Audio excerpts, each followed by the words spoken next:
Halo, assalamualaikum warahmatullahi wabarakatuh. Apa kabar sahabat Kang Edi? Semoga semua diberikan berkah rezeki, sehat dan bahagia. Salam rahayu, salam sejahtera. Jangan lupa sekali lagi sebelum nonton didulek, didulek, di share, like ya kalau perlu komen ya. Sekali subscribe. Dan sebelumnya Bismillahirrahmanirrahim, kita ngopi. Alhamdulillah. Baik sahabat Kang Edi Banyuwangi, sedikit akan saya bahas. Ada pertanyaan lagi tentang ilmu penerawangan, ilmu menerawang. Jadi menerawang itu melihat sesuatu dengan jarak jauh, itu menerawang. Dengan menggunakan apa? Kita nanti tak jelaskan. Ya, karena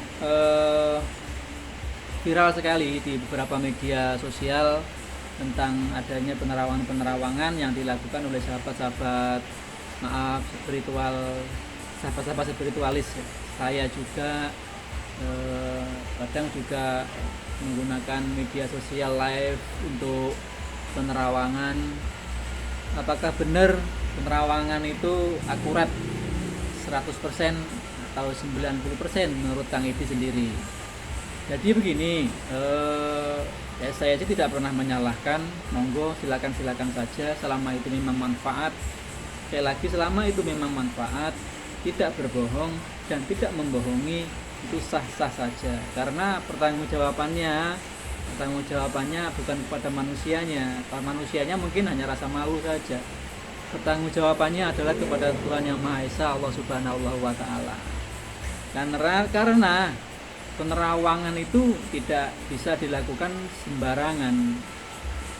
Nah, penerawangan itu kita tidak menggunakan mata dohir. Yang kita gunakan biasanya mata hati atau mata batin.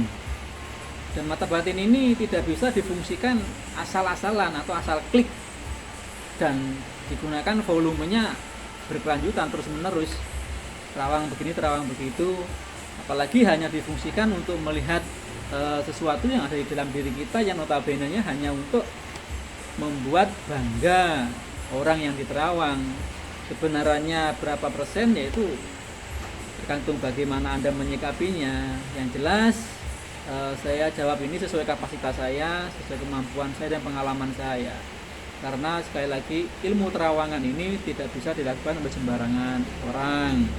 Dan akurasinya, ketepatannya itu kalau dilakukan sembarangan itu akuratnya tidak begitu akurat. Ya, kadang-kadang takutnya saat kita diterawang, saat Anda menerawang itu adalah sekedar imajinasi atau buah dari pikir kita gitu loh.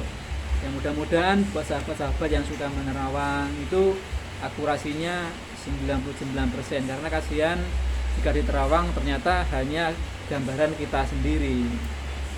Terawangan itu sendiri memang ada dan bisa dipelajari, dan memang pembelajarannya itu tidak gampang ya sahabat Kang Edi Banyuwangi. Perlu proses dan perlu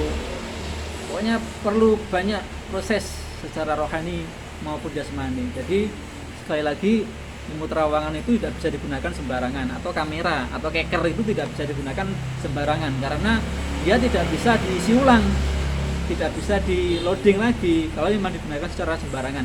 Itu pesan orang tua saya. Jadi apakah tidak bisa dipelajari? Bisa dipelajari, tapi tidak bisa digunakan sembarangan. Terawangan itu adalah ilmu rahasia yang sifatnya siri, dan gunakanlah dengan baik dan bijaksana, serta untuk hal-hal yang memang sifatnya emergensi. Tapi sekali lagi, ilmu terawangan itu tidak bisa digunakan sembarangan dan tidak asal-asal kita bicara, karena itu bahasa siri, itu bahasa hati. Sekali lagi, ini bisa dipelajari tapi tidak mudah dan perlu proses yang sangat luar biasa. Mudah-mudahan manfaat buat sahabat-sahabat yang sering terawang menerawang. Mudah-mudahan akurasinya tepat dan 100% atau 90%. Yang penting manfaat gunakan untuk kebaikan. Jangan sembrono dan jangan teledor. Salam dari Banyuwangi. Assalamualaikum warahmatullahi wabarakatuh.